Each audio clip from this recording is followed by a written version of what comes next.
एक अंग्रेज ताजिर की वॉकिंग मस्जिद में अमदुरब थी।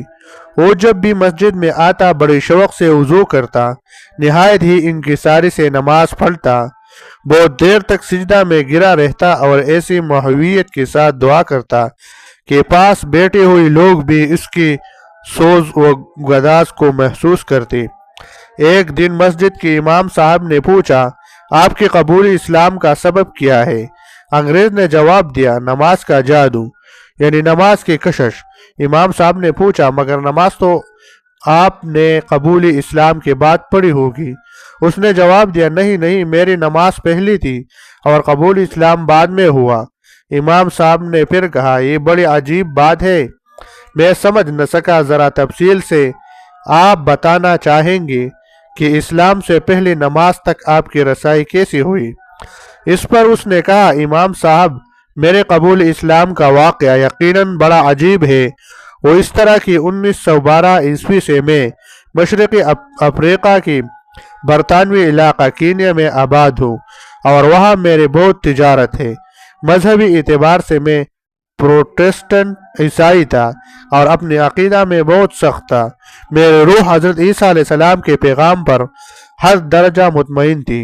अगरचे कारोबार के सिलसिला में मेरे वक्त का बड़ा हिस्सा बैरूनी ममालिक के सफ़र में गुजरता था, लेकिन कारोबार की सख्त मशगूलियत भी मुझे इंजील की मुतालिया और मजहबी जलसों की शिरकत से बाज न रखती थी। इंजील का एक नुस्खा हर वक्त मेरे साथ होता था और मेरा एतक़ाद था कि मेरे रूह का ज़ेवर यही है। इमाम साहब, इस दौरान मुझे मिस्र जाने का इत्तेफाक हुआ और वहाँ पहली मरतबा मैंने इस्लाम की तारीखी शौकतों की सियाहत की। मैंने दरियाई नील देखकर फिरऔन की पोजीशन समझी और हज़रत मूसा अलैहिस्सलाम के वाक़े की हकीकी सूरत से भी आगाह हुआ। मैंने वहाँ की मशहूर तारीख़ी और दीनी इदारे जामिया अज़हर की ज़ियारत की, मस्जिद मोहम्मद अली कबीर, मस्जिद मोहम्मद हुसैन और मस्जिद सैयदा को देखा। इन ज़ियारतों का मेरे दिल पर ख़ास असर हुआ। इसके बाद मैं कसरत से मिस्र जाने लगा। आहिस्ता आहिस्ता मेरी हालत हो गई कि मैं जब भी कारोबार से ज़रा फारिग होता, एक अंदरूनी जज्बा मेरे दिल को पकड़ लेता और कुशा कुशा मुझे इस्लामी मस्जिदों में ले जाता। मैं वहाँ खुदा परस्ती की कुछ ऐसी दिल नवाज की पियती देखता था कि जिनसे दिल कभी सैर न होता था। वह एक शख्स एक ऊंची मीनार पर खड़ा हो जाता और निहायत दिलकशी के साथ एक रूहानी गीत गाता, यानी आज़ान, जिससे मस्जिद की फिजाएं झूमने लगती। इसके बाद अमीर और गरीब, गोरे और काले, छोटे और बड़े, सब मुसलमान जोक दर जोक मस्जिद में दाखिल होते। अमामे और अबाई उतार कर नंगे पाँव पानी के हौज के गिर्द बैठे जाते।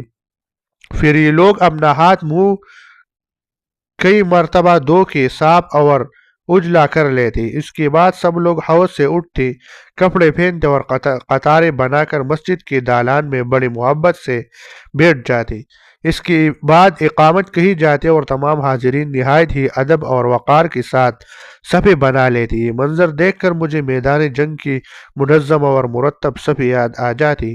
फिर नमाज शुरू हो जाती और तमाम मस्जिद में हेबत व जलाल और सुकून व सुकूत की कैफियत छा जाती। फिर दिल लबा देने वाले रुकू व सुजूद की मनाजिर मेरी आंखों को देखने के लिए मिलती।